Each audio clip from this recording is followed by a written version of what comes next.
듣지도 못한 이를 어찌 믿으리요? 전파하는 자가 없이 어찌 들으리요? 오늘날 우리가 예수 그리스도를 영접하고 좁은 길에 이를 수 있었던 것은 창세 전부터 그리스도 안에서 우리를 택하신 하나님의 은혜 때문입니다. 바울은 이러한 하나님의 사랑과 예수 그리스도 복음을 우리에게 전했습니다.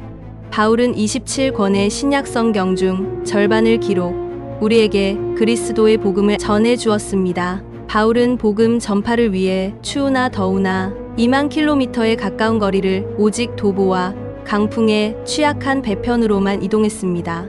이는 서울 부산을 50번이나 왕복한 거리입니다. 흥미있는 사실은 바울은 베냐민 지파 사람인데 사사시대 베냐민 지파와 11개 지파 간의 이스라엘 첫 내전 때 11지파 사람들이 베냐민 사람 600명을 살려두지 않았다면 우리는 바울의 복음을 만나지 못했을 겁니다.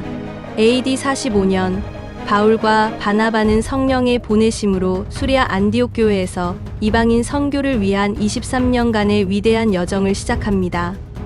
1차 전도에 나선 바울 일행은 실루기아에서 배를 타고 바나바, 고향인 구브로 살라미로 가서 복음을 전했습니다.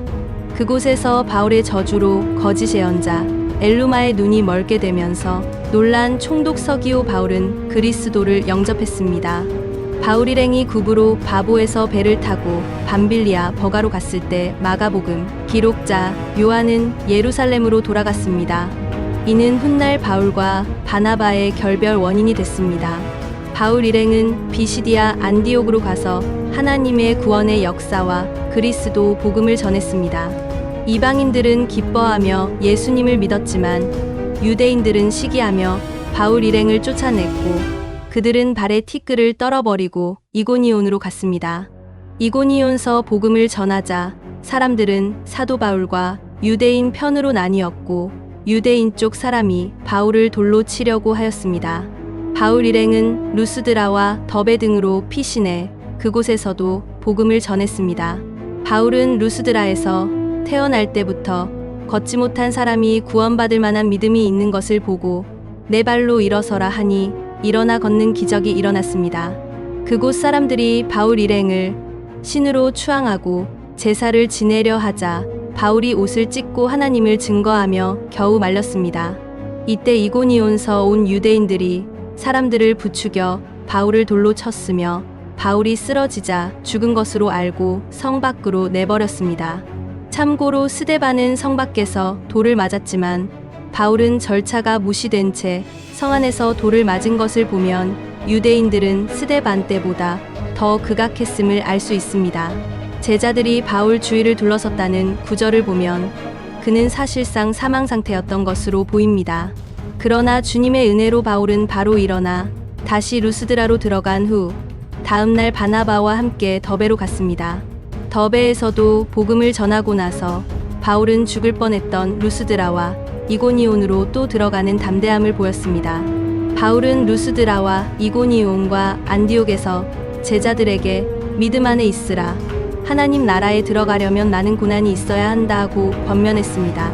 바울 일행은 비시디아를 거쳐 밤빌리아 버가서 말씀을 전한 후 아달리아서 배편으로 수리아 안디옥으로 돌아오며 고난과 순환의 1차 전도 여행이 끝났습니다. 놀라운 것은 바울은 1차 전도 때부터 여러 곳에 교회를 세우고 장로까지 임명함은 물론 금식 기도를 부탁할 정도로 믿음의 열매들이 많이 열렸습니다.